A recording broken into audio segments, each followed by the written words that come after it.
Hello and welcome to another Parish Online Insight session. I'm not sat at my computer today, which is slightly unnerving.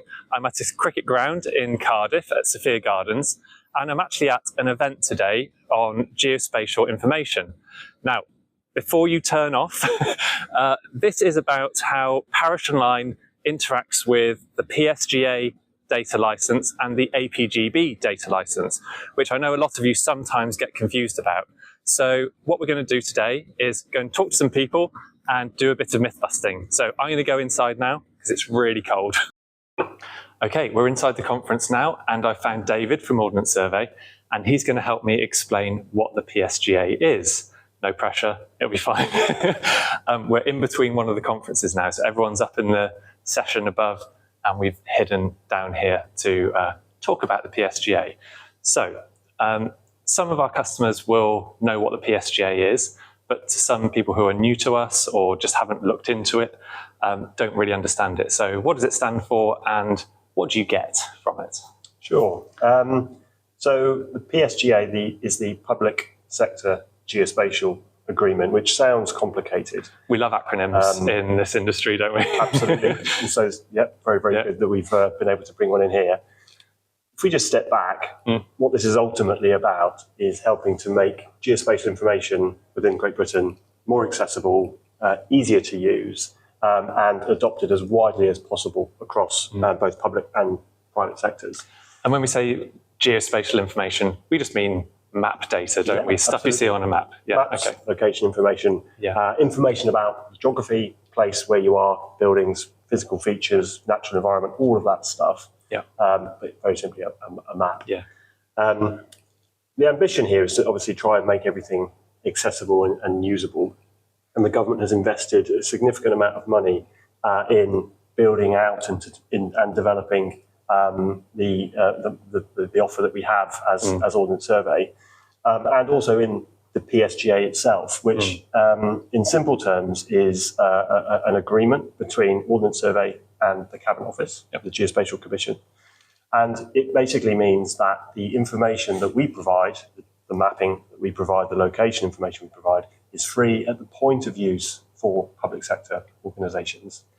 That's really important because, again, some of you watching this might think, if I sign up to the PSGA, what am I signing myself up for? Is the parish council going to end up having to pay money, or is due something at the end of it? Like, what are they signing themselves up for? So that's really useful to know because that's de-risking it for them, isn't it? It's if they sign up to the PSGA, they're not committing the parish council to anything, are they? They're just getting access to that data that's been centrally funded. That's right. I mean, I guess to access the information, you have to sign up to the PSGA, so you have to become a member. There is no cost to becoming a member, but I guess it's important to note that there are terms and conditions that come with being a member. For example, how the information is used, what you do with it, where you put it, and so on. But in essence, it's about supporting the core business use of the member organisation. Yeah, and that's something that we try and impress upon our subscribers to Parish Online is when they sign up. This isn't a free-for-all. You can't use it for planning your holiday.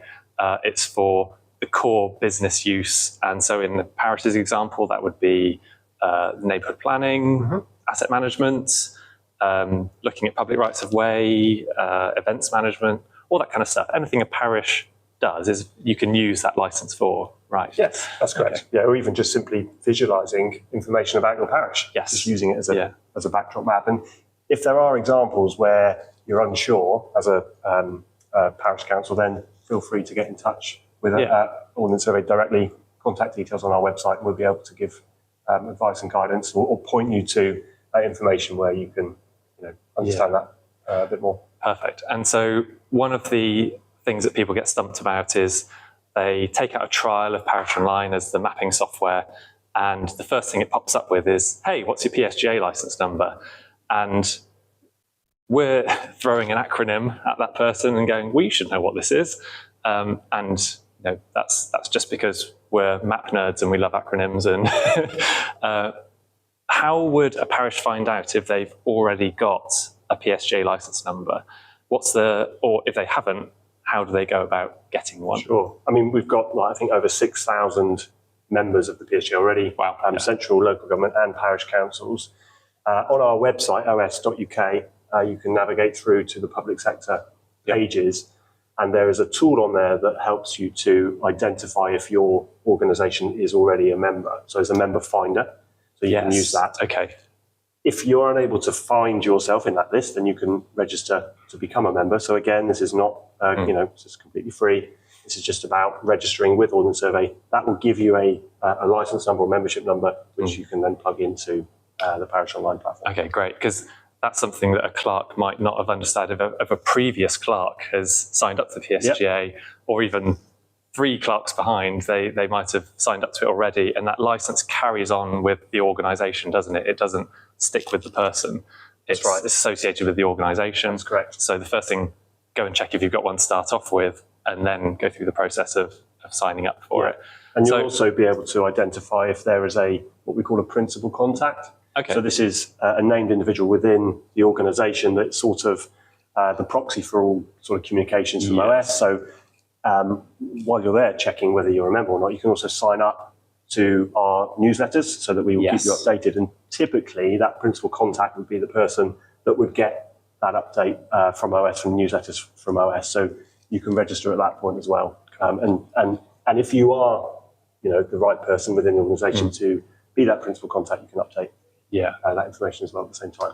Okay, great. Yeah, that's really useful to get that extra information as well, because from our side, we're one software provider, and we feed all of the PSGA data sets, the Ordnance Survey, master map data, the really high resolution detail stuff into our software. But you don't have to use Parish Online for this, do you? You can download that data yourself from your data hub. That's right. Okay, yes. Great. Yeah, I mean, our partner community, and there are hundreds of licensed partners that we work with, Parish Online being one of those, that will take data from us, embed that in a software solution, and that solution is targeted at specific problems, planning, asset management, environment, and so on. So you are absolutely free to go online, register for our data hub platform, and actually consume the raw data directly if you are equipped to do so. If you need any help with that, there's tutorials online.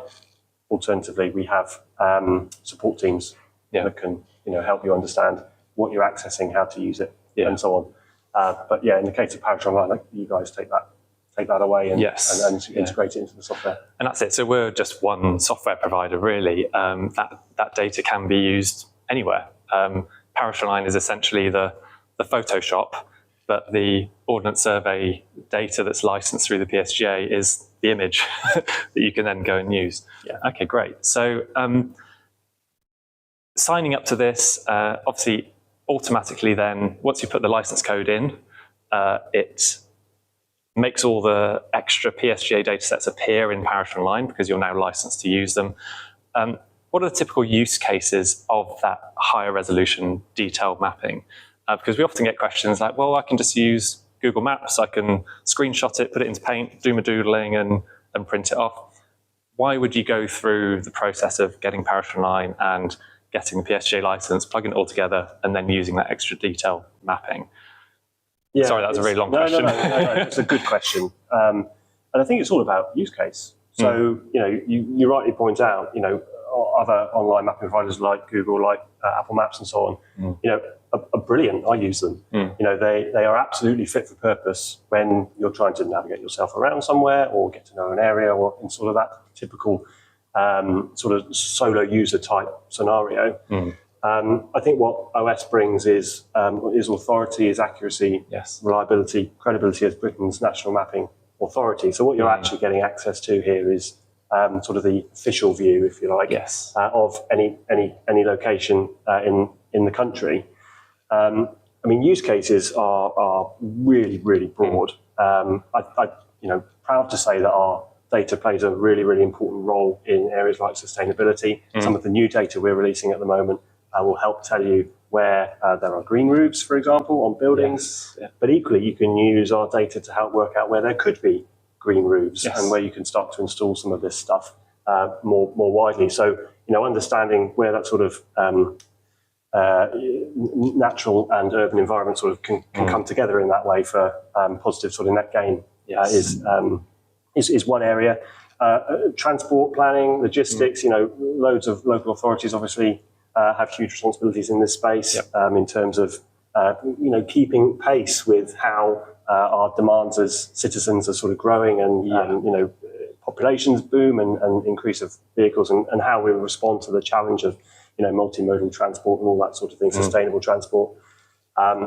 So again, another sort of strong use case, and probably one of the areas where our data is richest, I guess, is in the urban environment, where we have a huge amount of information about buildings. Yes. So again, if we think about how as a country we're sort of responding to those demands in urban areas, sort of growing infrastructure pressures that creates. Being able to plan for that, both conceptually looking ahead, but also when it is time to actually do something and you need to sort of use information in an operational context, then there's a whole wealth of stuff that you can use from OS to help make that as efficient as possible. And the whole sort of drive here is having the central PSGA, public sector geospatial agreement, in place, which you don't have to worry about as a user. That's taken care of between Ordnance Survey and the Cabinet Office.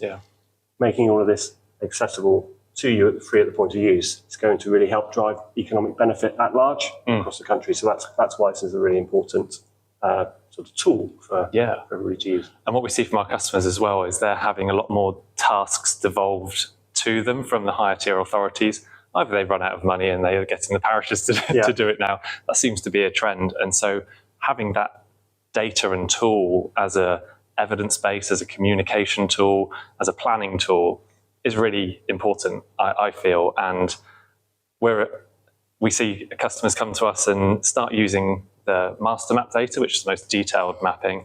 They go, wow, it's really detailed, and it makes them look good as well. So when they produce a map and it's gone out and it's got the all the detailed mapping on it, it just looks more professional and it looks more authoritative.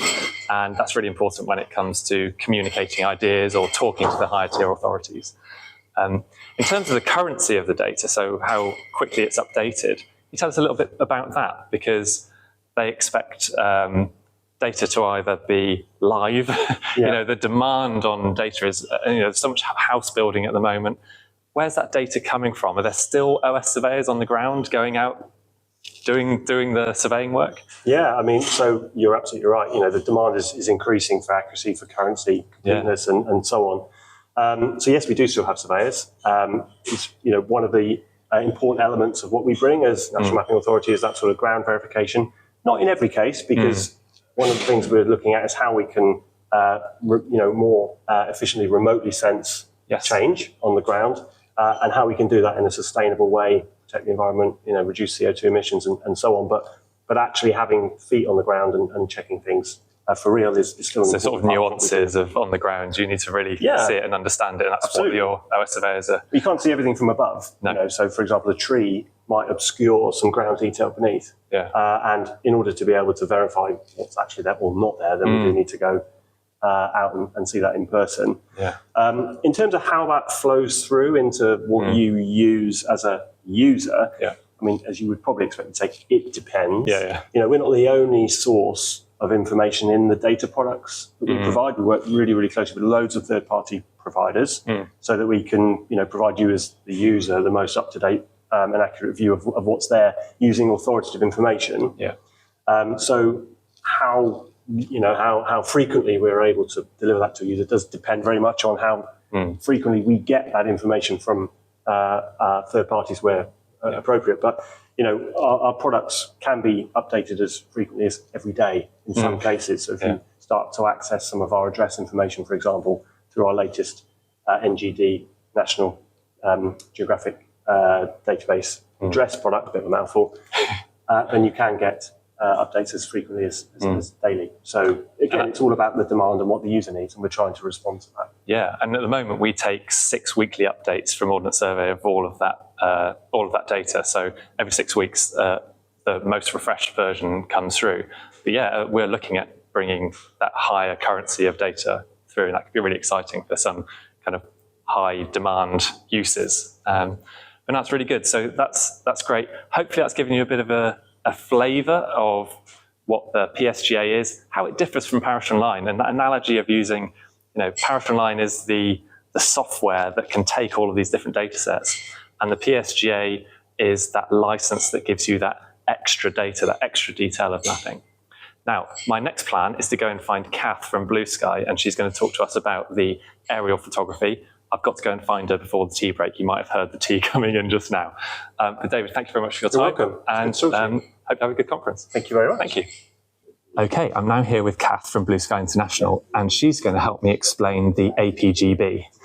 So we throw lots of acronyms at people. Here's another one, APGB. So what is the APGB? Okay, so APGB is Aerial Photography of Great Britain. Okay. It's a contract that was re-signed in June this year, and it allows all PSGA members free access to the latest aerial photography, height data, and colour infrared data. Okay, great. So it was redone this summer, and that's why in Parish Online, we're asking you to re-sign that member license again so that you can get that new access. That's it, absolutely. Okay, great.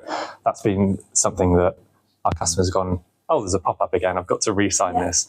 But that's because behind the scenes, there's been a renewal of that contract to extend that. So how long is that extension for now? So the current licence runs until 2027, and then there are the options to add a plus one year, so potentially to 2029. Okay, great. So the thing that we occasionally get questions about is, why does this exist? Why can't I just use the photography that's in Google Maps and just screenshot that? Why should I use the data from this agreement? Okay, there's nothing to stop you using the data from Google Maps and Google Earth or anything Don't else. say that. The photography available through APGB is the most recent available. It's at higher resolution than you can access through Google Earth. You can use the data in your own applications, so you can actually have the data delivered either via a map shop as a download, or obviously through systems such as Parish Online. Yes, so we feed all that data into Parish Online, so as soon as you sign that member license, then it all pings into the software and you get all that data. So your company is flying all of that data. Yeah. You're up in the air capturing the photography. Tell me about that. How do you keep all of that going? Like, you're doing the whole country, right? Yeah. So personally, thankfully, I don't have to do any of the capture. Not a pilot? Okay, fine. We have 4 different sensors currently, and we have those in 4 or 5 different aircraft, depending where they are. Yeah. We fly out of Birmingham International Airport as our base, and yes, we prioritise our older areas of photography first. Yes. So we've just moved from a 3-year update cycle to a 2-year update cycle. Not the best year to make that change with our awful summer this year. But the older areas, so those areas from 2020 would have been reflown this year in 2024. And going forwards, that update frequency will increase to 2 years. Wow, okay, that's a big change then, because occasionally when you turn the aerial photography on in Parish Online, you see it and you go, well, I know based on the car or the time of year or a new development that's come up that it hasn't been updated for a few years. Yeah. So that's been shortened down now, isn't it? That's going to make a real difference for all of your customers and for the parishes to see that data and use it. Yeah, absolutely. The frequency has been updated, but also with the new APGB framework that's been signed this year, there is now a new lot in there for historical imagery, which again, absolutely vital for your Parish Online customers, I'd imagine, to look at changes in land use, to look at landscape changes, and that data dates back from 1999 all the way to the current photography. Wow, that's going to be a game changer because, again, some of our customers are using it for looking at historic public rights of way. So they want to go back in years to see whether it was being used. You can kind of see on the ground, not the footprints, but you can see the track where people go and something like that. So that's really the benefit of aerial photography, is not just seeing it from a map view, but seeing that real on the ground information. And you must have other customers in other areas using it for that kind of different use cases as well. So. Yeah, the user cases for the historical data are fabulously far and wide. Yeah. We have some people who've looked at kind of restoration in chalk streams, so it shows the movement of moving back to its more original river course, rivers, helping with things like natural flood management practices. As you say, land use for developments, for rights of way, and as you say, it just adds kind of the meat almost to the bones when just looking at a map to see those changes and to see when they happened. Yeah, because local authorities all have a play in that now. They have fingers in that biodiversity piece and climate plans and just doing their own little bit in their area, and looking at historical context, I suppose, really has that view of getting people engaged in it and go, well, look, this is the difference between this and this, and you can see it and understand it. It's more intuitive, isn't it, aerial photography than a traditional map. Not to downplay the Ordnance Survey mapping, no, I love it's a completely different way of viewing it. Yeah. That's really interesting. So all of that data gets fed into Parish Online. So it gets flown, it gets captured by you guys and processed into that one big map and ends up in Parish Online, so you can just switch it on and use it. That's it. That's great. So that is that's a really good explanation. Thank you for that. That's all right. It's something that, again, our customers get a bit confused about. They go, well, what are all these licenses that I've got? So we've gone through the process now where you've got the Parish Online software subscription. You can then plug in the PSGA license that basically switches on all of the premium Ordnance Survey mapping that you get. And then you apply for the APGB member license, again through the software, and then it switches on all your photography. That's it. So the PSGA number is needed to access the APGB license, and to gain access to all of the data. So that's the order it needs to go in then. So if you've got a Parish Online license already, then you need to get a PSGA license, and then you need to get the APGB license for it. So there's no cost to the parish for the APGB licenses there? There's no cost to any of the end users at all. It's all centrally funded, and yet free to the point of use to any customer.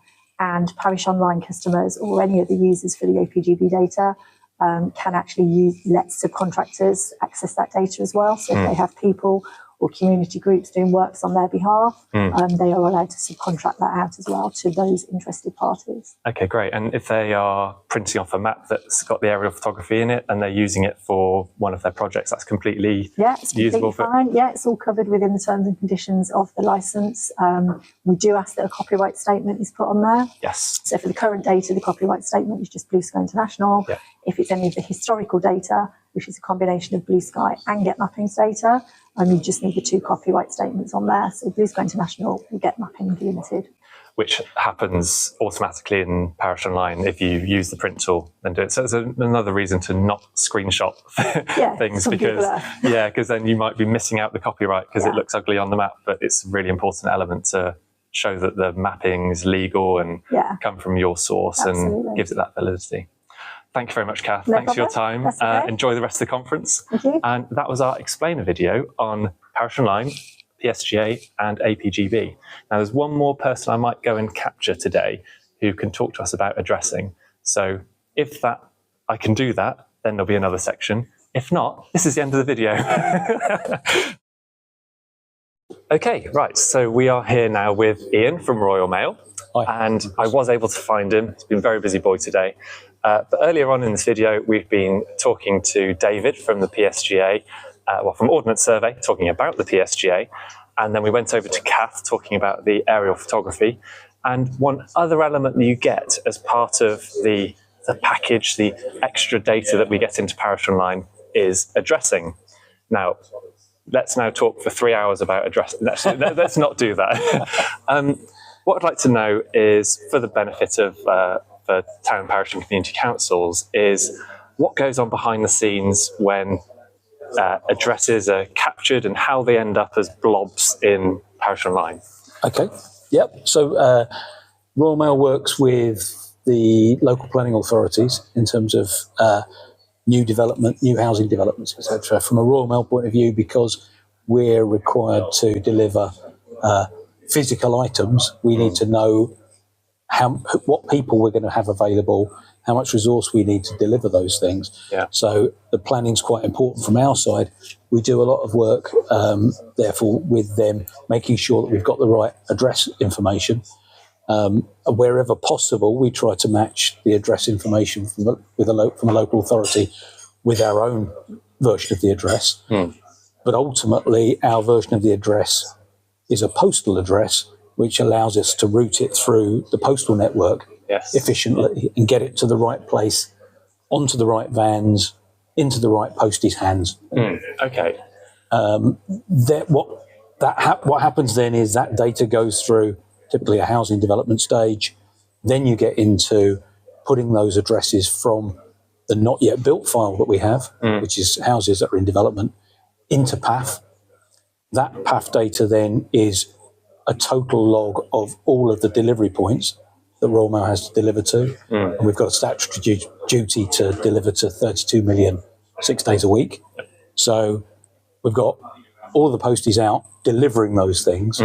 That also means we've got all of the posties out able to spot changes and feed those changes back to us. Yes, they see all the differences on the ground. They're the boots on the ground that make that data really good. Yeah, absolutely.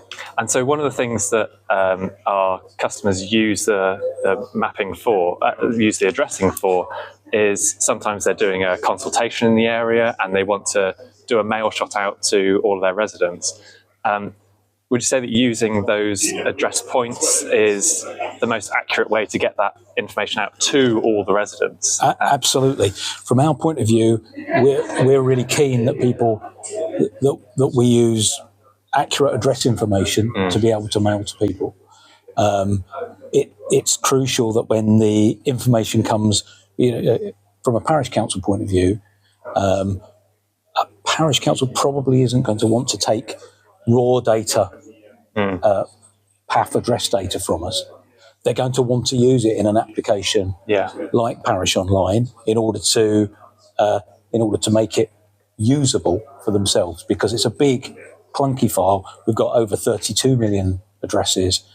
So we rely on organisations like yourselves to provide the information in a usable format, and the PAF public sector licence, which comes as part of the whole PSGA piece, allows organisations to effectively use that information free at the point of use, knowing that they can do what they need to do with that information without lots of complex licensing issues. Yes, and free at the point of use is the theme that we've heard from OS, from Bluesky, and from yourself, and that's really the point, isn't it? We're trying to make all of this easy for the parish council to consume that data and to use it for the benefit of their local area. We don't want to put financial barriers in their way, and the alternative is they'd have to go to Ordnance Survey, to Bluesky, to yourselves to buy that data, hand over money. Absolutely. Whereas that's a very inefficient way of doing it, and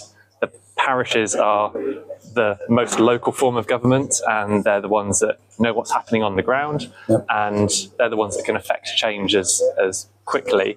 So having those tools, I think, is a really important tool for those parishes to use it and improve their local area. Absolutely. I mean, we've tried through the arrangements that we've set up with the public with public sector organisations to recognise that the public sector is different, that people have a public task to fulfil, and it's our job to try and make that as smooth and simple as possible with our data, rather than having some of the complexities that are required in private sector organisations around data sharing and things like that. Absolutely. And so coming back to some of the myth busting, you mentioned the PSL, the public sector licence, and they will probably see, so when a parish signs up to the PSGA, they will probably see that wording and PAF and the Royal Mail involved in the communications they get back from Ordnance Survey when they've signed up to that. Yep. And so that's just to understand what's going on there. So it's the Royal Mail's data and intellectual property that is going into that licence and being delivered to applications like Parish Online. And in terms of the update frequency, so we take the nerdy raw data from you and we process it and put it into Parish Online so it's nice and pretty and usable. But what's the process behind the scenes for those updates? You mentioned the posties, but is there other data coming together? We publish new copies of PAF every day. Right. So it's available for anyone that takes downloads of our data. They get a daily refresh of that. Ordnance Survey will then integrate that data into products like Addressbase, and it'll depend on their update cycle as to how those are then make their way into your product, because that's your the preferred way of effectively getting access to the PAF data is through Addressbase. But we've we have posties feeding back to our team. Our team are making 2,500, 3,000 changes a day to the file. All of those changes are then published the following day as a fresh version, because we think it's important that the data gets out as quickly as possible to avoid confusion due to different timings of bits of information. And even on a 6-weekly basis, seeing new blobs on the map where new housing estates are coming up is critical for parishes. We know that's used really heavily. Seeing those addresses pop up, know what the postcode's going to be for it, being able to communicate to them. Those are all new residents coming into a parish and need to be brought into the fold, essentially. And the earlier you can do that with the correct information to get it delivered to them is really critical. Absolutely, absolutely. As I sort of mentioned, there is, from our point of view, there's, if you like, a holding file that comes before PAF, which we call not yet built. Yeah. So that's where the house goes during the development phase. As the new residents move in, they can... we then move that across into the live PAF data. But our not yet built data is useful to other organisations, like for instance, people who might be for utilities services to provide to new houses, or white goods or things like that. Sorts of things people want to buy before they move in. Yes, we've got data that facilitates those companies being able to take orders from addresses that aren't yet live. Fantastic. That's great. Hopefully that was really useful to understand some of the addressing elements of this. So through this video, we've gone through the PSGA, we've gone through the APGB and the addressing element. And so all you need to know is that this data is there ready to be activated in your Parish Online account if you go and get the data licenses from PSGA and APGB, and it will magically appear. And you just know that behind the scenes, there's nerds like us making sure that data's there for you, and you've got the best data available to do your job. So thank you, Ian. Thanks for your time. Thanks, Chris. You might hear in the background that lunch is ready. So I'm going to jump out of shot now and go and get some lunch. But I hope you enjoyed this video. If you've got any questions on anything like this, send them through to us and we can point you in the right direction. But thank you very much for watching.